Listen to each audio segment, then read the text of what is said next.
সৌভাগ্যবান মানুষরাই এইগুলো দেখতে পারে। ক্যাকটাসের ফুল সহজে ফোটে না।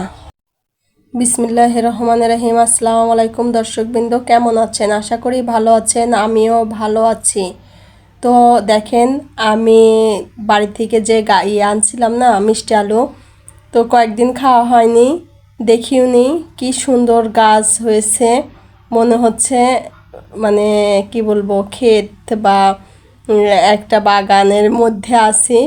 মানে ভিতরে যে ক্যামেরা দিয়ে যখন এইভাবে ঢুকতেছিলাম তখন মনে হচ্ছিল যে একটা জঙ্গলের মধ্যে আছি, গভীর জঙ্গল, গভীর অরণ্য এরকম লাগতেছিল। দেখতে খুব ভালো লাগতেছিল। আর সবগুলো ভেঙে দিলাম আর কিছু আলু সেদ্ধ করে নিব বিকালবেলার নাস্তার জন্য। আর এইখানে হচ্ছে আমি কয়েকদিন আগের বিকেলের নাস্তার ভিডিও, বাসায় সবাই ছিল তো ভাবলাম যে কিছু নাস্তা বানিয়ে ফেলি।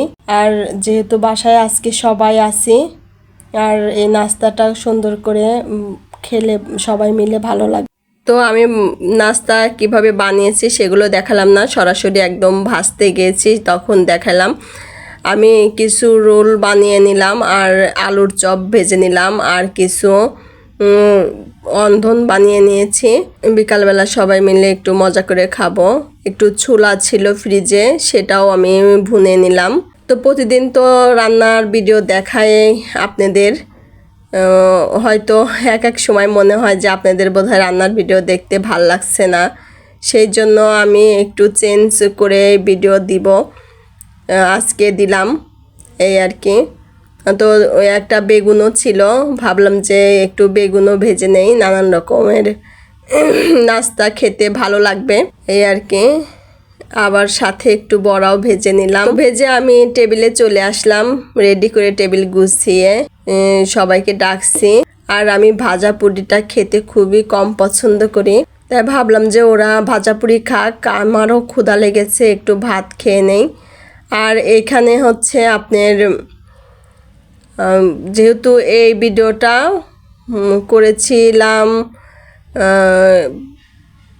রোজার ঈদের মনে হয় 15-20 দিন পরে, আর খেজুর আছে, তাই ভাবলাম যে খেজুর দিয়ে টেবিলটা সুন্দর করে সাজিয়ে নেই সব কিছু মিলিয়ে।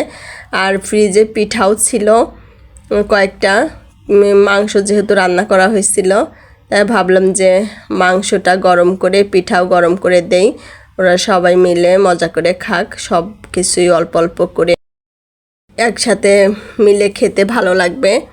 অনেক সময় দেখা যাচ্ছে যে আমরা বাসায় থাকি, ওরা অফিসে থাকে, এরকম করে নাস্তা খাওয়া হয় না। আর বিশেষ করে আবার যখন থাকে বাসায় তখনও এরকম করে নাস্তা খাওয়াটা একটু কম হয়। দেখা যাচ্ছে যে এক এক দিন এক এক রকমের প্রোগ্রাম থাকে, শুধু শুক্রবারের ছুটি থাকে ওদের।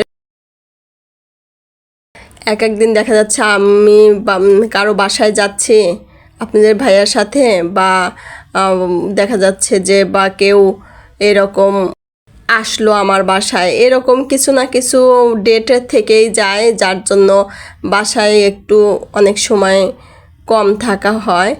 আর ভালো লাগলো আজকে যে সব কিছু একটু একটু করে করি, বেশি না, হালকা করে করেছি, অল্প অল্প করে।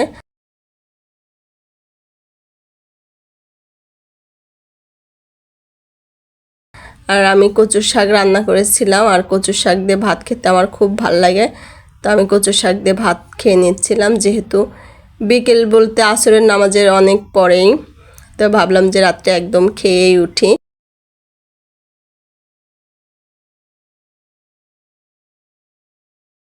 আর হচ্ছে এদিকে আর একটা ফুটেজ দেখাচ্ছি আপনাদের, এটা আমার মেজ ননদের বাসায় গিয়েছিলাম।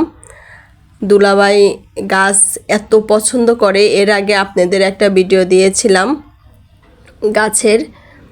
তো দুলাভাই খুব যত্ন করে গাছ, আর গাছ খুব পছন্দ করে, সে যেখানে যায় সব কিছু না কিছু গাছ সংগ্রহ করে নিয়ে আসে। তো এইখানে একটা ক্যাকটাসের ফুল ফুটেছে, এর আগে আপনি দেখাইছিলাম বড় একটা ক্যাকটাসের কলি বের হয়েছিল লাল, ওইটা ওই যে সাইডের ওইটা ফুটা শেষ। তো আমি করিনি, তো ওদের বাসায় কালকে গিয়েছিলাম, তো তো তখন যে দেখে এই অবস্থা, দেখে এত ভালো লাগলো। আর ক্যাকটাসের ফুল আমি কখনো দেখিনি, আর এটা সহজে ফোটে না, হঠাৎ হঠাৎ ফোটে। ফুলটা দেখে মনে হচ্ছিল আর্টিফিশিয়াল ফুল।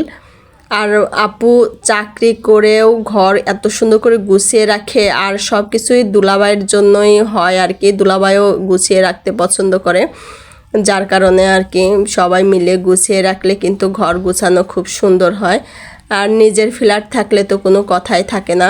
তো খুব সুন্দর করে গুছিয়ে রেখেছে। ভাই এবং আপু দুইজনেই গুছিয়ে রাখতে খুবই পছন্দ করে, আর খুব সুন্দর করে সাজিয়ে গুছিয়ে রাখে আপু দুলাভাই দুইজন মিলেই।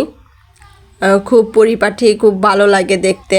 তো এই গিয়েছিলাম সেদিন আম্মুকে নিয়ে হসপিটালে। তো আসার পথে আপুর ওখান দিয়ে হয়ে আসলাম। যেহেতু আমরা সবাই পাশাপাশি কাছাকাছি থাকি, তো আম্মা তো সহজে নামে না, যার কারণে সহজেই কারো বাসায় যাওয়া হয় না। তাই ভাবলাম যে এখান থেকে নেমে আপুর সাথে দেখা করে যাই। আমরা এসে বসে আছি, আপু অফিস থেকে আসেনি, দুলাভাই চলে আসছে, আমরা ওয়েট করতেছিলাম। তো এই ফাঁকে এগুলো দেখে আমি মানে একটু শ্যুট করে নিলাম, যে আপনাদের সাথে শেয়ার করব আপু কিভাবে গুছিয়ে রাখে। দেখেন এখানেও ছাড়ে নাই দুলাভাই, এখানেও কিছু না কিছু গাছ রেখে দিয়েছে। এগুলো কিন্তু মানে খুব ভাল লাগে আর কি সব মিলিয়ে। তো এই পর্যায়ে কেমন লাগছে অবশ্যই কমেন্ট করে জানাবেন। ভালো থাকবেন, সুস্থ থাকবেন, আমার চ্যানেলের সাথেই থাকবেন। আল্লাহ হাফেজ।